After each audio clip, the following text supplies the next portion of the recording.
ఈ మధ్య బీజేపీకి రాజీనామా చేసిన బాబు మోహన్ ఇప్పుడేం చేయబోతున్నారు? ఏ పార్టీలో చేరబోతున్నారని బావా అని పిలిచే కేసీఆర్ ను మళ్లీ కలుస్తారా, లేదంటే కొత్త పార్టీ చూసుకుంటారా? అదీ కాకపోతే రాజకీయాలకు దూరంగా ఉంటారా? బాబు మోహన్ రాజీనామా తర్వాత జరిగిన చర్చ అంతా ఇంతా కాదు.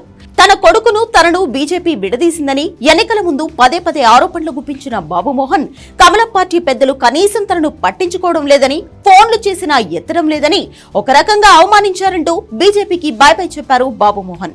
బీఆర్ఎస్ బీజేపీ రెండు పార్టీలు వీడినప్పుడు ఆయన చెప్పిన కామన్ రీజన్ అవమానించడమే.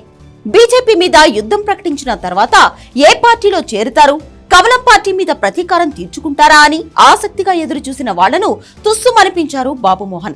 కేఏ పాల్ తో దోస్తీ అన్నారు. ప్రజాశాంతి పార్టీలో చేరిన బాబు మోహన్ వరంగల్ నుంచి ఎంపీగా బరిలో దిగేందుకు సిద్ధమయ్యారు. బీజేపీ తరపున వరంగల్ ఎంపీ టికెట్ ఆశించిన బాబు మోహన్ అవకాశం దక్కదు అని ఫిక్స్ అయి ఆ పార్టీకి గుడ్ బై చెప్పారు. అయితే ఇప్పుడు కేఏ పాల్ పార్టీలో చేరి బరిలో నిలిచేందుకు సిద్ధమవుతున్నారు. దీనిపై నెటిజన్లు రకరకాలుగా రియాక్ట్ అవుతున్నారు. దీనికంటే ఇండిపెండెంట్ గా పోటీ చేయాల్సిందని కొందరు, కేఏ పాల్ పార్టీ తప్ప వేరే ఆప్షనే దొరకలేదా సార్ అని ఇంకొందరు ఇలా రకరకాల కామెంట్లు పెడుతున్నారు. ఒకప్పుడు మంత్రిగా పనిచేసి ఆ తర్వాత ఎమ్మెల్యేగా ఉండి ఇప్పుడు దిక్కుమొక్కు లేని పార్టీలో చేరడం ఏంటి సార్ అంటూ మరికొందరు ఘాటుగా రియాక్ట్ అవుతున్నారు. ఎన్టీఆర్ మీద అభిమానంతో బాబు మోహన్ టీడీపీలో చేరారు.